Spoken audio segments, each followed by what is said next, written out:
L'absentéisme atteint son plus haut niveau depuis 2016. Un salarié sur deux s'est vu prescrire un arrêt de travail au cours des 12 derniers mois. C'est le résultat d'une enquête de Malakoff Humanis menée en 2023 auprès de 2000 salariés. Cette situation accablante se renforce d'autant plus lorsque l'on voit que seulement 48% des salariés estiment avoir un bon état de santé mentale et physique.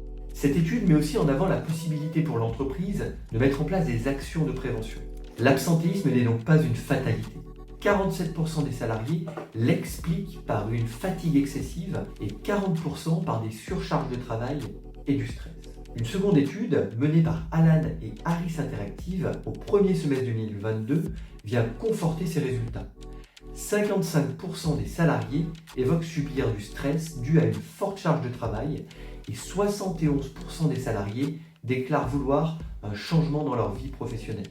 Ces résultats ne sont pas rassurants et attestent d'un contexte social compliqué qui a des répercussions non négligeables sur la performance économique des organisations. Ce qui apparaît important pour un dirigeant, un responsable RH ou un manager qui fait face à un fort taux d'absentéisme dans l'entreprise, c'est d'analyser les causes profondes explicatives de cet absentéisme. À quoi est dû ce stress au travail ?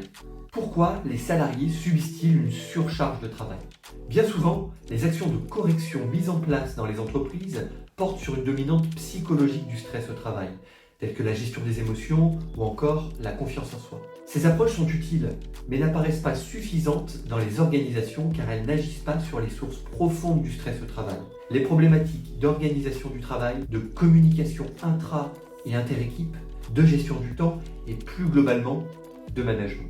Nous touchons donc du doigt des aspects complexes qui sont propres à chaque entreprise et à chaque équipe, car chacune d'entre elles dispose de son propre fonctionnement formel et informel. L'analyse de son fonctionnement interne apparaît donc comme une dimension clé qui pourrait permettre de réduire l'absentéisme. Cette résolution passe tout d'abord par le besoin d'une analyse profonde du fonctionnement général de l'entreprise, et plus particulièrement du fonctionnement de l'équipe dans laquelle le salarié évolue. La bonne nouvelle, c'est que les salariés connaissent les difficultés quotidiennes de leur équipe, car ce sont eux qui sont au cœur du fonctionnement de l'activité. Il semble donc primordial pour un dirigeant, un responsable RH ou un manager de favoriser une communication ascendante structurée qui permettrait de faire remonter des problématiques clés que rencontrent les salariés et surtout d'y répondre. Et ce n'est pas si simple, car cette réflexion doit tout d'abord être systémique. Elle doit comprendre un ensemble de thématiques clés inhérentes à l'équipe. On a pu évoquer entre autres l'organisation du travail, des dispositifs de communication interne, des problématiques de gestion du temps, de motivation du personnel ou encore de management. Cette réflexion doit aussi être structurée et permettre de mettre en place des actions de correction concrètes qui permettront de réduire les difficultés des salariés et in fine leur stress et leur charge de travail. C'est d'ailleurs ce que font ressortir les salariés dans cette étude de Malakoff Humanis.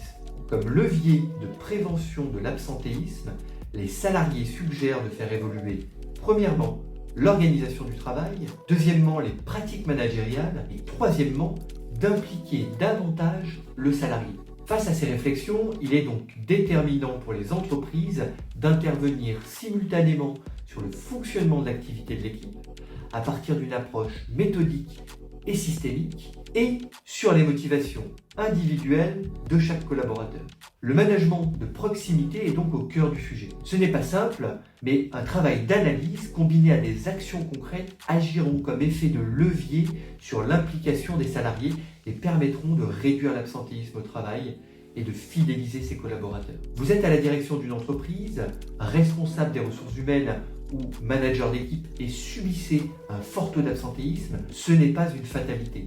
Il existe des solutions efficaces et c'est à vous de les mettre en place.